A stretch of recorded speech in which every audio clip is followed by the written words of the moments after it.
রোজিনা আরিশা 0.3 চ্যানেলে সবাইকে স্বাগতম। দেখতে কি লোভনীয় লাগছে আর অনেক মুচমুচে হয়েছে। আসসালামু আলাইকুম। যে যেখানে আছেন আশা করি আল্লাহর রহমতে ভালো আছেন। আমিও আল্লাহর রহমতে ভালো আছি।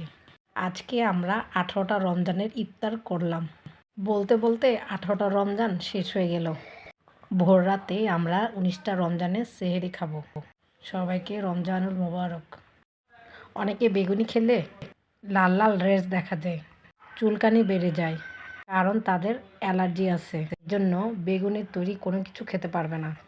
তাই তাদের জন্য আমি নিয়ে এসেছি বেগুনের বিকল্প হিসেবে শসা দিয়ে বেগুনি। অনেকে শসা নিয়েও বলে থাকে। আমি শসাটাকে আগে ভালো করে ধুয়ে নিয়েছি, তারপর খোসা ছাড়িয়ে নিয়েছি। খোসা ছাড়ানোর পর আবার ধুয়ে নিয়েছি, তারপর পাতলা পাতলা করে কেটে নিয়েছি। ভিতর হলুদের গুঁড়া, মরিচের গুঁড়া, লবণ দিয়ে মেখে নিয়েছি। দিয়ে শসার বেগুনি ভাজার জন্য একটা ব্যাটার তৈরি করেছি। ব্যাটারটা তৈরি করেছি বেসন, মরিচের গুঁড়া এবং কালিজিরা। আমার কাছে কালিজিরার গন্ধটা খুব ভালো লাগে, তাই আমি দিয়েছি। আপনারা ইচ্ছে করলে স্কিপ করতে পারেন। আমার ব্যাটারটা পারফেক্ট হয়েছে শসার বেগুনি বানানোর জন্য।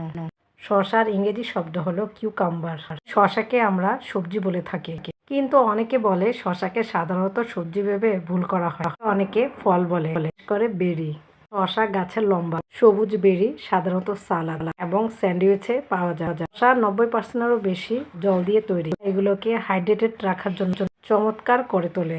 এদিক দিয়ে আমার তেল গরম হয়ে গিয়েছে। শসাকে আমি ব্যাটারে চুবিয়ে তেলের ভিতর দিয়ে দিব। এভাবে একে একে সবগুলো শসাকে ব্যাটারের ভিতর চুবিয়ে তেলের ভিতর ছেড়ে দেব। এক পিঠ ভাজা হলে আরেক পিঠ উল্টিয়ে দিব।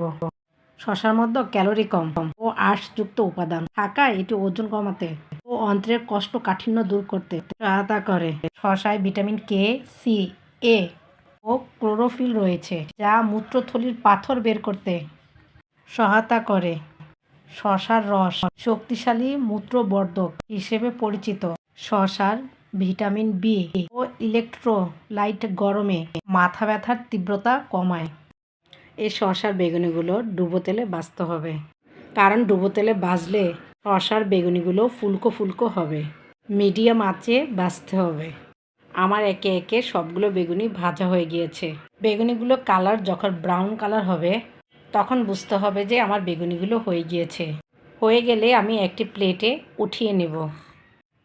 এই যে দেখুন আমার শসার বেগুনি দেখতে কি সুন্দর এবং লোভনীয় হয়েছে, খেতেও অসাধারণ হয়েছে, খুব মুচমুচে হয়েছে।